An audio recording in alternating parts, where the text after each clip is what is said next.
Hello बच्चों, मैं सत्यम भंडारी आप सभी का स्वागत करता हूँ आपके अपने प्यारे फिजिक्स ज्ञान मुकेश नायक चैनल पर। तो चलो, ये हमारा सेकेंड लेक्चर होने वाला है यूनिट्स एंड मेजरमेंट चैप्टर का। लास्ट लेक्चर में हम लोगों ने यूनिट्स एंड मेजरमेंट को शुरुआत की थी, ठीक है। उम्मीद है आप सभी लोग अच्छे से रिवाइज करके आए होंगे सारी चीजें, ताकि आपको अभी और मजा आएगा इसमें। तो चलो स्टार्ट करते हैं हम लोग बिना किसी रुकावट के। लास्ट लेक्चर में जो हम लोग देख रहे थे, दो टाइप के फिजिकल क्वांटिटीज, एक तो फंडामेंटल फिजिकल क्वांटिटीज और एक था डिराइव्ड फिजिकल क्वांटिटीज। तो उनका डिस्कशन आगे बढ़ाते हुए हमने फंडामेंटल डिराइव्ड की बातें कर ली थी। तो बात अभी बची थी और एक नया क्वांटिटी का टर्म सर आप बता रहे थे। यस, दो यूनिट्स होते हैं ना, एक होता है फंडामेंटल यूनिट और एक होता है डिराइव्ड यूनिट। और तीसरा टाइप आता है जो कि होता है सप्लीमेंट्री यूनिट, जो कि क्या होता है supplementary unit. Sir supplementary unit मतलब क्या है? यस, बताता हूं सप्लीमेंट्री यूनिट का मतलब क्या होता है। ध्यान दीजिए, 10th में जब आप एग्जाम दे रहे थे बोर्ड्स का, सप्लीमेंट लगाए होंगे। सर नहीं लगाए, बिना सप्लीमेंट के ही पास हो गए। चलो ठीक है, सप्लीमेंट मतलब क्या था? एक एडिशनल चीज थी, सपोर्टिंग, आपको एक्स्ट्रा चीज चाहिए थी। तो यहां पर भी वही मीनिंग होता है सप्लीमेंट्री का। सप्लीमेंट्री मतलब एडिशनल, सपोर्ट करने के लिए दिया है। किन्हें सपोर्ट करेगा? ये सपोर्ट करता है फंडामेंटल क्वांटिटीज को, फंडामेंटल यूनिट्स को। देखो, सप्लीमेंट्री डिराइव्ड यूनिट्स मतलब क्या होता है? सप्लीमेंट्री डिराइव्ड यूनिट्स मतलब जो फंडामेंटल में भी नहीं है, डिराइव्ड में भी नहीं है, बट ऐसे कुछ क्वांटिटीज है जो आपको पता होने चाहिए। जैसे कि मैं सिर्फ 30 लिख दूं तो काम नहीं बनता है ना, तो इसे डिग्री लिखना पड़ता है मुझे, तब मुझे समझ में आता है 30 डिग्री मतलब एंगल। इसमें भी और एक चीज है, यहाँ पे C लिख दूं तो डिग्री सेल्सियस टेम्परेचर हो जाता है। हाँ सर ये भी तो है। तो कुछ नहीं, हमें सप्लीमेंट्री यूनिट्स मतलब ऐसे यूनिट्स होते हैं जो फंडामेंटल और डिराइव्ड यूनिट्स को सपोर्ट कर रहे होते हैं दो क्वांटिटीज के लिए। अभी दो टाइप की सप्लीमेंट्री यूनिट्स होते हैं, सप्लीमेंट्री क्वांटिटीज होते हैं। एक होता है प्लेन एंगल और एक होता है सॉलिड एंगल, ठीक है। क्या क्या होते हैं? एक होता है प्लेन एंगल और एक होता है सॉलिड एंगल। बात करते हैं प्लेन एंगल के बारे में। पहले जो चीजें आपको प्लेन एंगल के बारे में याद रखनी है वो देखिए।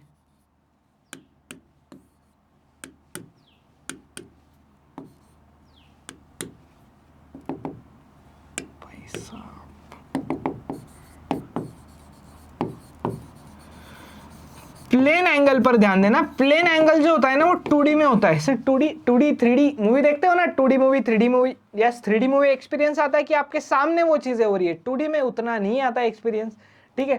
2D मतलब क्या? 2 डायमेंशंस। 2D मतलब क्या? 2 डायमेंशनल। अभी प्लेन एंगल जो है ये किसका रेशो होता है? प्लेन एंगल को डिनोट किया जाता है थीटा से, और ये रेशो होता है arc length of circle, arc length of circle divided by its radius. ये होता है प्लेन एंगल का फॉर्मूला। क्लियर हो गया?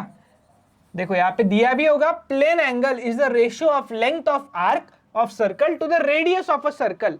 इसे लिखा जाता है d theta is equals to ds by r। तो the angle subtended by the arc at the centre of circle, ठीक है। इसका यूनिट होता है रेडियन। जैसे अभी डिग्री की बात हो रही थी ना, तो डिग्री तो होता ही है यूनिट एंगल का, बट हम लोग मोस्ट प्रेफरेबली अभी एंगल का यूनिट यूज करेंगे रेडियन, और इसे RAD से लिखा जाता है। किससे लिखा जाता है? RAD से, ठीक है। इसे हम लोग कहते हैं रेडियन। और रेडियन को मान लो आपके पास पाई रेडियन है। पाई मतलब क्या होता है वो भी बताता हूं। पाई रेडियन है तो आप इसे पाई और पावर में C ऐसे लिखोगे, तो उसे हम लोग कहते हैं पाई रेडियन। इसे रीड किया जाता है पाई रेडियन में, ठीक है। चलो, ये हो गया आपका पहला चीज। देन दूसरी चीज पर जाते हैं हम लोग। अभी इसका फॉर्मूला तो देख लिया, डायग्राम देखिए। मान लो ये मेरे पास एक सर्कल था, ठीक है। उस सर्कल का मैंने छोटा सा पार्ट कट कर दिया। ये छोटा सा पार्ट कट किया, दिख रहा है आपको ये पार्ट? हाँ सर दिख रहा है। इसे मैं शेड कर देता हूँ, और ये जो ऐसे ही होता है ना पिज्जा, वो पिज्जा का एक स्लाइस उठा लेता हूँ, इस साइड में ले लेता हूँ उस पिज्जा के स्लाइस को।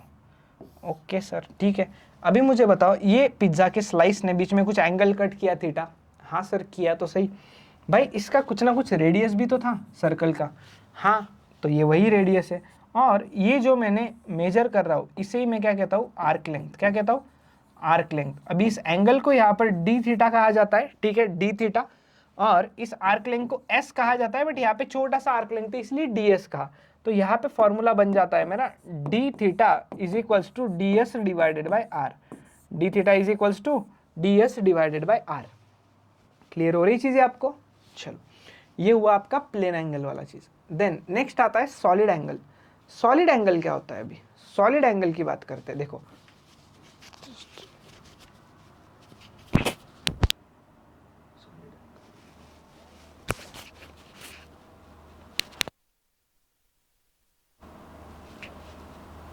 जस्ट 1 सेकेंड वेट करना, ठीक है, जस्ट 1 सेकेंड, आप तब तक पढ़िए डेफिनेशन को।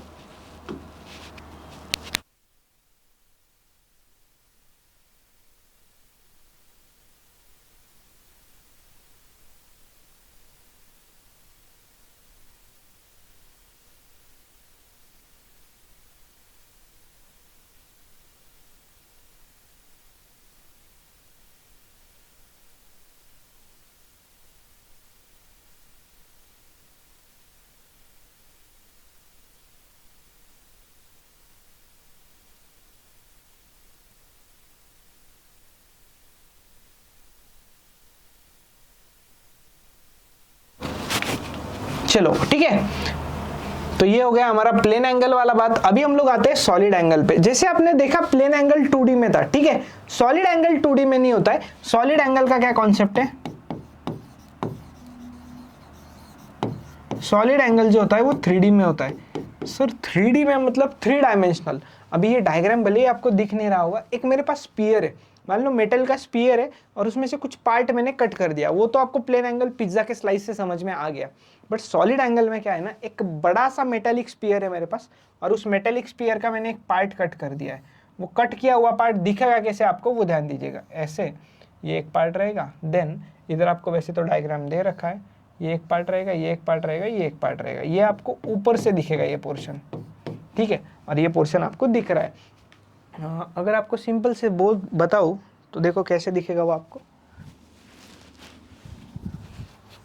देखो ये छोटे छोटे से चीज़ें दिख रही है आपको, छोटे छोटे स्पाइक्स दिख रहे हैं यहाँ पर, यस ये स्पाइक्स है ना, बस ऐसे ही ये वाला एंगल जो है ना, ये वाले एंगल को हम लोग कहेंगे सॉलिड एंगल, और नीचे से ऐसे पूरा एरिया रहेगा जो यहाँ पर मैंने शेड करके दिखाया हुआ है, ठीक है।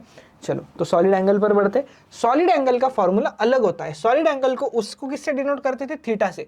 इसको डिनोट किया जाता है किससे, ये सिंबल देखा होगा आप लोगों ने, ठीक है, इस सिंबल को हम लोग कहते हैं रो, या इसे सिग्मा भी रीड किया जाता है, तो इसे हम लोग सिग्मा से डिनोट करते हैं। देखो this is a 3 dimensional analogy of d theta and is defined as, अभी इसका फॉर्मूला क्या होता है, इसका फॉर्मूला होता है एरिया ऑफ द पोर्शन,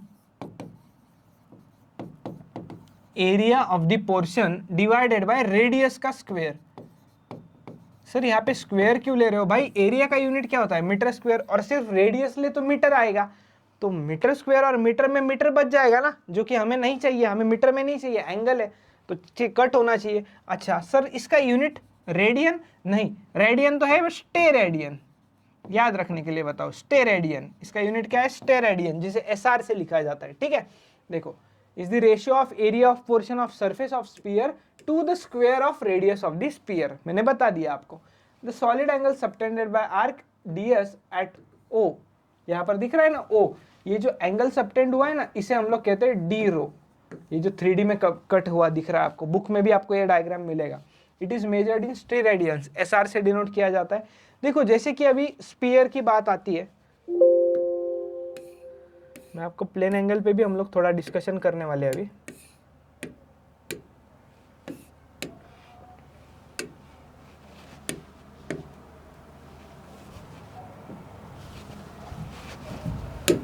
चलो देखो एक स्पीयर है, अगर मेरे पास स्पीयर का सरफेस एरिया कितना होता है,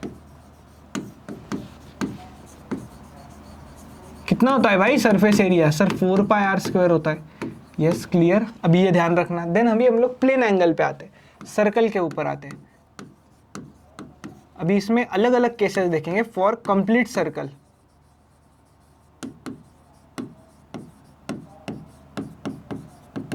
फॉर कंप्लीट सर्कल मतलब पूरा सर्कल है मेरे पास, पूरा सर्कल है, तो पूरे सर्कल के सेंटर में ये जो एंगल सबटेंड हुआ ना, ये पूरा एंगल रहेगा ऐसे। इसे अगर मैं थीटा कहूँ तो आर्क लेंथ मतलब इस सर्कल का रेडियस मान लो आर है।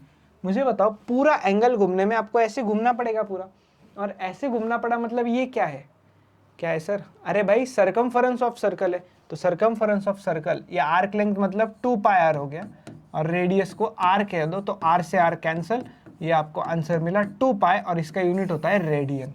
तो पूरे सर्कल में एंगल होता है 2 पाई, अभी आपको पाई और थीटा के बीच में कन्वर्जन पता होना चाहिए डिग्रीज में।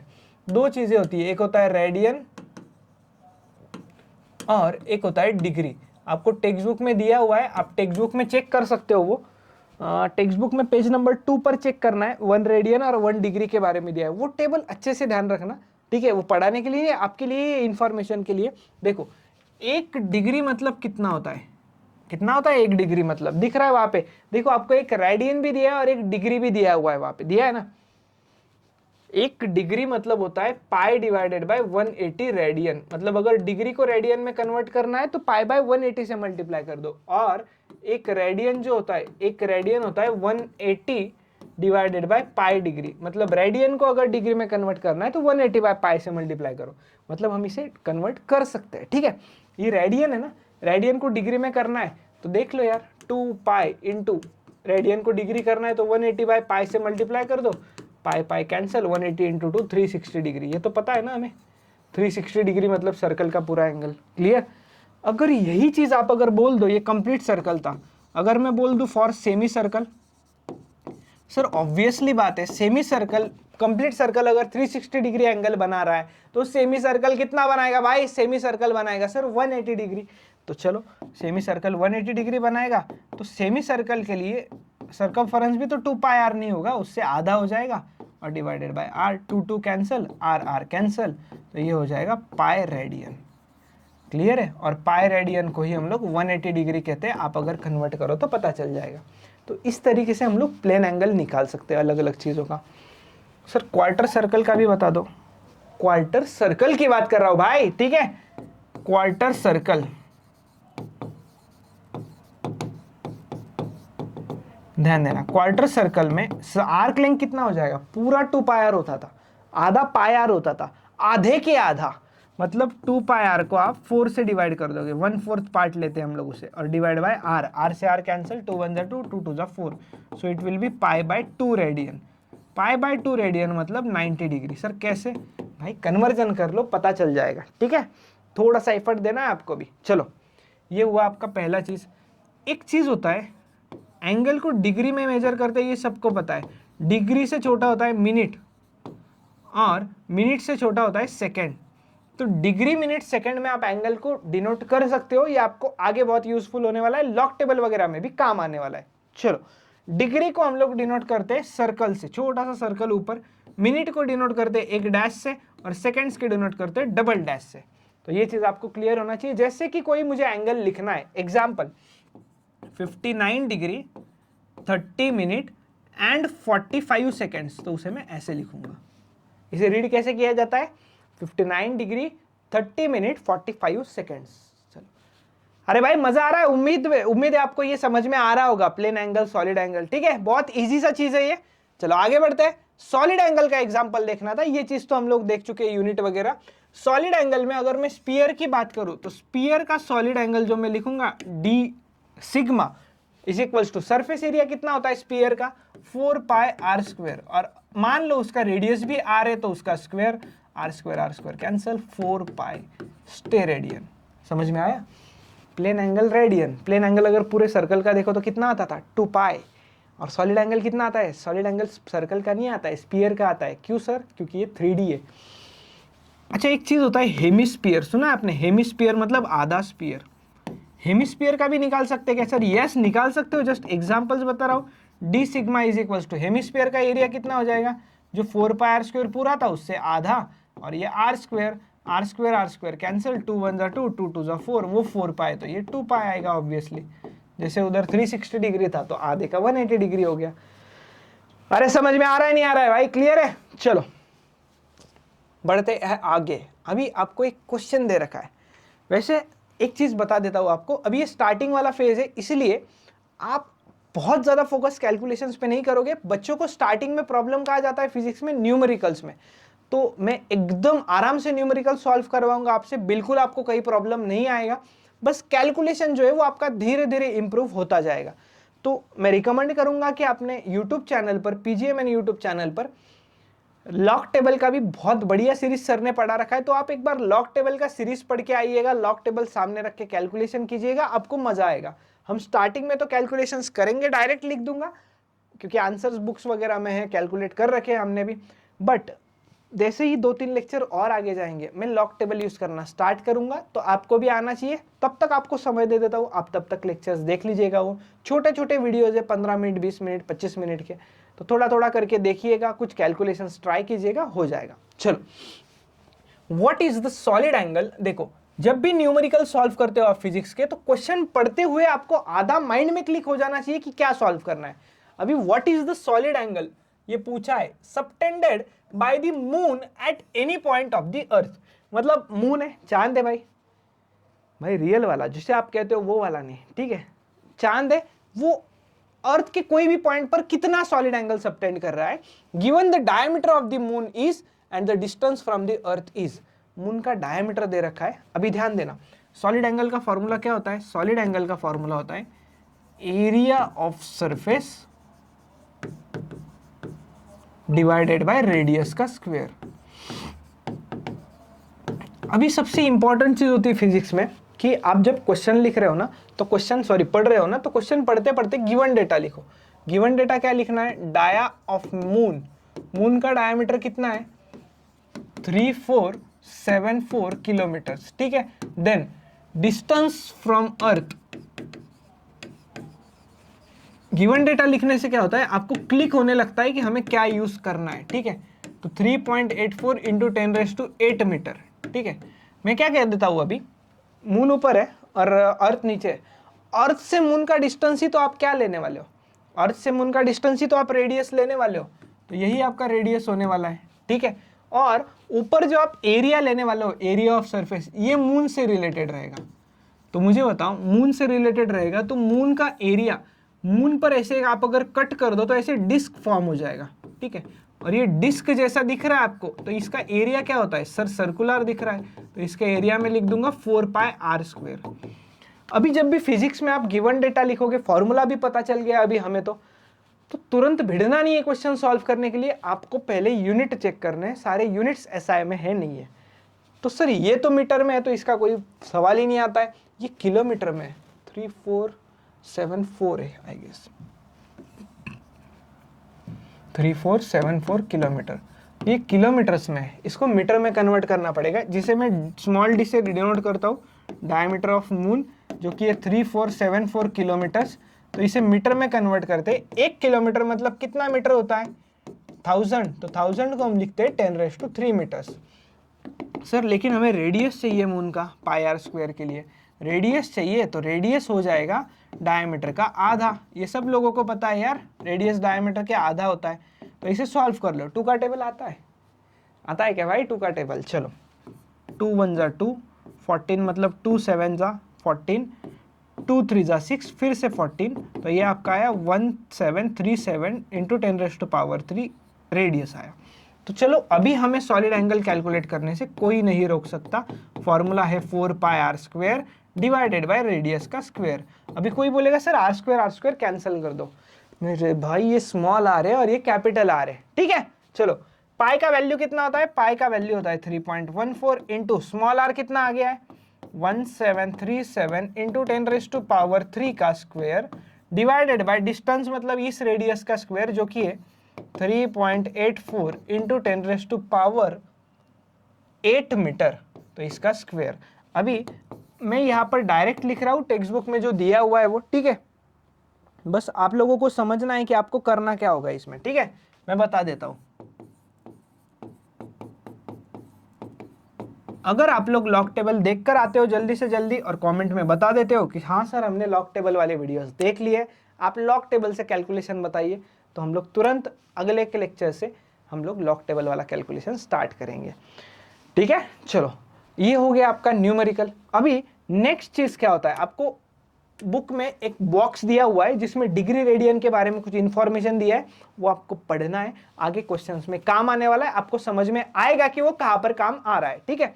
चलो अभी conventions for the use of the SI units, मैं आपको बोल रहा था ना यूनिट को कहीं कैपिटल है कहीं स्मॉल है, सर ये कैसे हो रहा है, वही चीज हम लोग यहाँ पर देखना चाह रहे हैं अभी कि कहीं कैपिटल कहीं स्मॉल, कहीं पे निगाह कहीं पे निशाना, ऐसा नहीं है, कुछ रूल्स होते हैं उनमें।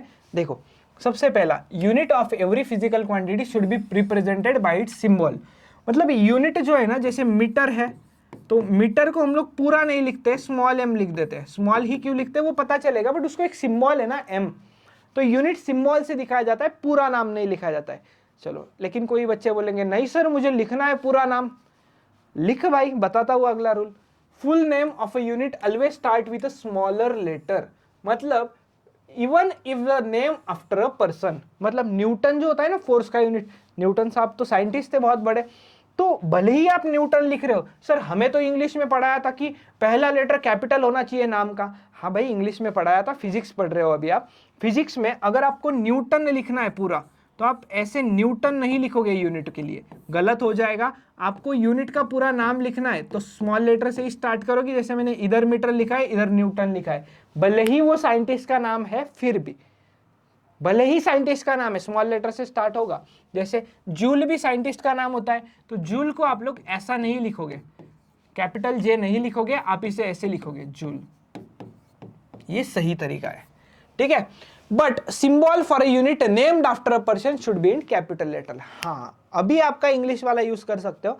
अगर न्यूटन को आपको सिर्फ एन लिखना है तो आप स्मॉल एन नहीं लिखोगे, कैपिटल एन लिखोगे, समझा। सर मीटर को स्मॉल एम क्यों लिखा? भाई वो कोई साइंटिस्ट का नाम नहीं है ना मीटर, इसलिए उसे स्मॉल एम लिख दिया। सर जूल तो साइंटिस्ट का नाम है, तो इसे ऐसे लिख दे क्या? नहीं, स्मॉल जे नहीं लिखना है, कैपिटल जे लिखना है।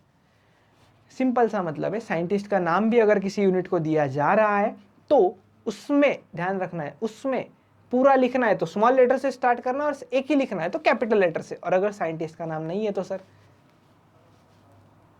Small m, correct. चलो, symbols for unit do not take plural form. मतलब अगर आप लिख रहे हो 20 न्यूटन, तो इसका मतलब ये 20 न्यूटन का फोर्स है, इसे आप ऐसा नहीं लिख सकते 20 न्यूटन्स। सर स्मॉल एन से तो लिखा है, अरे भाई ये प्लूरल नहीं लिखते उसे, ठीक है, सिर्फ क्या लिखते हैं? न्यूटन लिखते हैं। और अगर आप ऐसा भी नहीं लिखोगे उसे 20 NS, तो ये 20 न्यूटन्स नहीं होता है, इसे हम लोग सेकंड पढ़ लेते हैं भाई, आगे चल के आपको भी समझ में आ जाएगा। Then symbols for unit do not contain any full stop. अभी सिंबल्स में आगे कहीं पर फुल स्टॉप नहीं लगाए जाते, जहां पर मैंने कहीं लिखा होगा केजी न्यूटन के आगे फुल स्टॉप, तो वो आदत की वजह से हुआ है, बट आपको रूल के अकॉर्डिंग नहीं लिखना है। जैसे कि वहां पर दिया है 25 kg, तो kg किलोग्राम तो कोई साइंटिस्ट का नाम नहीं है, तो के स्मॉल होता है इसमें किलो में, ठीक है। तो 25 kgs लिखना है, आप 25 kg लिखकर डॉट अगर दे दोगे तो वो गलत हो जाएगा, ठीक है। ये चीज क्लियर हो गई आपको? ये चारों रूल समझ में आ गए? चलो आगे बढ़ते हैं हम लोग। अगला रूल क्या कहता है? अगला रूल कहता है, देखो अगला रूल कहता है the units of physical quantities in numerator and denominator should be written as 1 ratio. For example acceleration का यूनिट की बात कर रहे हैं, हम भी एक्सेलरेशन के यूनिट की बात कर लेते हैं। एक्सेलरेशन का यूनिट होता है मीटर पर सेकेंड स्क्वायर। अभी देखो यहां पर इसे आप मीटर पर सेकेंड स्क्वायर लिखोगे तो ये इसे आप इस तरह से लिख सकते हो, या आपको पता है अगर आप स्कूल में 10⁻² डिवाइडेड बाय 10⁻³ लिखा करते थे, तो आप इसे 10⁻², और ये 3 नीचे पावर पॉजिटिव है, ऊपर लेके जाओ तो निगेटिव करते हो ना, बस वही चीज यहाँ अप्लाई करना है। आप इसे लिख सकते हो मीटर सेकेंड का पावर -2। सर यहाँ पे 1 है तो हम लोग कुछ नहीं लिखते, देखो यहाँ लिखा है मीटर पर सेकेंड स्क्वायर इसे रीड किया जाता है, या इसे आप मीटर सेकेंड का पावर -2 लिख दो तो भी चलता है, बट इसे आप ऐसा नहीं लिख सकते मीटर पर सेकेंड पर सेकेंड। सर ये तो मल्टीप्लाई कर देंगे ना, नहीं, ये चीज गलत है, ठीक है। अगर 2 बार है पावर स्क्वायर है तो या तो पॉजिटिव लिखो या तो ऊपर लेके निगेटिव लिख दो, लेकिन कंबाइन लिखना है। Then use of combination of units and symbols for unit is avoided when physical quantity is expressed by 2 combination। मतलब जो यूनिट्स एंड सिंबल होते हैं ना वो अवॉइड किए जाते हैं। मतलब देखो जूल पर केजी केल्विन होता है ना, तो इसे अगर आपको एक एग्जांपल, ये बहुत अगर डिफिकल्ट लग रहा है तो आपको बताता हूँ, प्रेशर नाम का एक क्वांटिटी होता है। कौन सा प्रेशर? सुबह सुनते हो वो वाला नहीं, हाँ बोल सकते हो बट अलग चीज है, आगे देखेंगे। प्रेशर का यूनिट होता है न्यूटन पर मीटर स्क्वायर, तो इसे आप ऐसे लिखो तो भी सही है, या इसे आप newton metre raise to power -2 लिखो तो भी सही है। लेकिन इसे आप अगर ऐसे लिखो न्यूटन पर मीटर का स्क्वायर, तो ये गलत है। सर मैंने कोई गलती नहीं की है, मैंने न्यूटन का NB स्मॉल लिखा है, पूरा नाम भी लिखा है साइंटिस्ट न्यूटन साहब का, और मीटर स्क्वायर को भी M स्मॉल लिखा है। लेकिन भाई ये पूरा लिखोगे, ये छोटा लिखोगे, ये बुरा नहीं मान जाएगा मीटर, तो इसको ऐसा नहीं करना है, ठीक है। चलो आगे बढ़ते हैं, अगले रूल की तरफ जाते हैं अभी हम लोग। अगला रूल क्या बोल रहा है देखिए अभी 7th, the prefix symbol is used before the symbol of unit. Prefix मतलब क्या, आपने सुना है माइक्रोमीटर,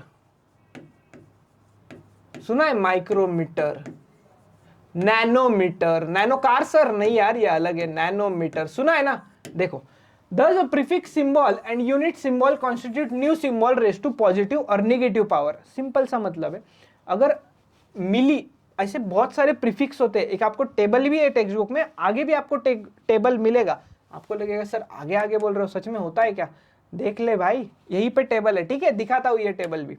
अभी प्रीफिक्स में बहुत सारी चीजें आती है, जैसे माइक्रो, माइक्रो मतलब क्या होता है पता है, माइक्रो मतलब होता है 10⁻⁻⁶ और इसे आप लिखते हो ऐसे, म्यू से डिनोट किया जाता है। नैनो, नैनो मतलब होता है 10⁻⁹ और उसे स्मॉल n से लिखा जाता है। तो ये जो है ना, ये माइक्रो नैनो, इसे हम लोग प्रीफिक्स कहते हैं। प्री मतलब पहले, प्रीफिक्स पहले लग गया तो प्रीफिक्स, और बाद में लगा तो सर, बाद में लगा तो सफिक्स, ठीक है। देखो 1 ms, ms धोनी नहीं मेरे भाई, ms मतलब मिली और s मतलब सेकेंड, तो इसे रीड करते हैं 1 मिली सेकेंड। मिली मतलब 10 होता है -3। सर ये कैसे पता चलेगा कि कितना पावर में क्या लिखना है, तो आपको पता चल जाएगा, अभी आगे आपको टेबल मिल जाएगा, ठीक है। देखो जैसे 1 माइक्रो सेकेंड है, ये यहाँ पर मैंने अभी आज जस्ट आपको बताया, माइक्रो मतलब कितना होता है 10⁻⁻⁶, देखो 10⁻⁻⁶ सेकेंड्स। देन 1 नैनो, ns मतलब, s मतलब सेकेंड और n मतलब नैनो, नैनो एक प्रीफिक्स हुआ है, ठीक है, तो nano second 10⁻⁹ seconds. Then use of double prefixes is avoided, single prefix is available. इसका मतलब आप बोलोगे सर 10⁻⁻⁶ है ना, तो इसे मैं 10⁻³ इंटू 10⁻³ लिख देता हूं, तो मिली मिली 2 बार आ जाएगा, मिली मिली मिली मिली सेकेंड। भाई ऐसा नहीं चलता है, ये है ना 10⁻⁻⁶ को अवेलेबल माइक्रो, सर 10⁻⁹ को अवेलेबल है, 10⁻12 को अवेलेबल नहीं है। आगे बताता हूं ना टेबल में, सारा एक साथ ही खा लोगे क्या, थोड़ा थोड़ा खाओ, अभी बताता हूं। देखो चलो देखो 10⁻⁻⁶ को 1 माइक्रो सेकेंड लिखो, नॉट 1 मिली मिली सेकेंड, ऐसा नहीं लिखना है। 10⁻⁹ सेकेंड को नैनो लिख दो, लेकिन ऐसे मिली और माइक्रो -3 -6 करके नहीं लिखना है। कॉम्बिनेशन नहीं चल रहा है, कोई ऑफर नहीं चल रहा है, बाय 1 गेट 1 फ्री, एक ही चीज है, ठीक है। चलो स्पेस और hyphen must be introduced while indicating multiplication of 2 units. मतलब आप मीटर पर सेकंड को ऐसा भी लिख सकते हो, मीटर सेकंड का पावर -1, तो ये ऐसा लिखने से पहले आपको बीच में हाइफन देना होगा या आपको बीच में स्पेस देना होगा, मीटर पर सेकंड। क्यों, क्योंकि आप अगर इसको ऐसे लिख लोगे तो सर ये आपको मिली सेकेंड भी तो पढ़ लोगे आप इसे, क्योंकि आप बोलोगे m मतलब मिली है और s मतलब सेकेंड है, तो ये गड़बड़ नहीं होना चाहिए, इसलिए आप या तो हाइफन मतलब ऐसे एक डैश दे दोगे या उसके बीच में गैप दे दोगे, तो इससे आपको समझ में आ जाएगा कि वो चीजें सेपरेट होती है। तो ये 8 रूल्स होते हैं आपको कोई भी यूनिट लिखने के लिए। अभी आप जो सफिक्स प्रीफिक्स की मैं बात कर रहा था, तो ये आपको प्रीफिक्स का एक टेबल बना हुआ मिलेगा, ये आपको रोज पढ़ना है ताकि आपको ये ध्यान में रहेगा। ये कुछ प्रीफिक्स है जो आपको ज्यादा यूज हो सकते हैं, मैं आपको इसमें स्टार मार्क भी कर दूंगा जो ज्यादा यूज आएंगे। जैसे देखो tera, giga, mega, kilo, deci, centi, milli, micro, nano, pico. अभी आप जीबी इंटरनेट यूज करते हो ना, 1 GB 2 GB, तो ये कुछ अलग नहीं है, ये भी वही है। जी मतलब गीगा होता है और बी मतलब होता है बाइट्स, बाइट्स तो यूनिट होता है और गीगा प्रीफिक्स लगा होता है। देखो यहाँ पे गीगा दिखेगा आपको, गीगा दिख रहा है, गीगा मतलब 10⁻⁹ होता है। आप टीबी हार्ड डिस्क वगैरह देखते हो, हार्ड डिस्क सुना होगा, 1 TB है, 2 TB है, तो टी मतलब होता है टेरा, ठीक है। देखो टेरा मतलब 10⁻12। इसमें से आपने कौन से सुने होंगे, पहले आपने किलो सुना होगा 10⁻3, आपने मिली सुना होगा, माइक्रो सुना होगा, नैनो भी सुना होगा। जो नई चीज आप सुन रहे हो उसमें से बहुत ज्यादा यूज नहीं। देखो ज्यादा यूज क्या आता है आपको, मेगा आता है, किलो आता है, सेंटी आता है, मिली आता है, माइक्रो आता है, नैनो आता है। और अभी आप मैं बोल रहा था कि 10⁻⁻12 आ जाए तो सर 10⁻⁻12 आ जाएगा तो 10⁻⁻12 को पिको लिख देंगे, ठीक है।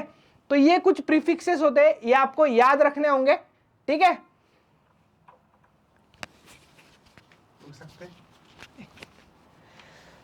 तो चलो इस लेक्चर में हम लोग यहां पर रुकेंगे।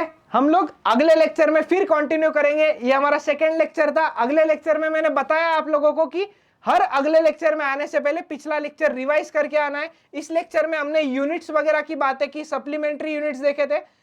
तो चलो मिलते हैं अगले लेक्चर में। ऐसे ही बढ़िया लेक्चर्स के लिए वीडियो को लाइक कीजिए, शेयर कीजिए और चैनल को सब्सक्राइब कर लीजिएगा। Thank you everyone.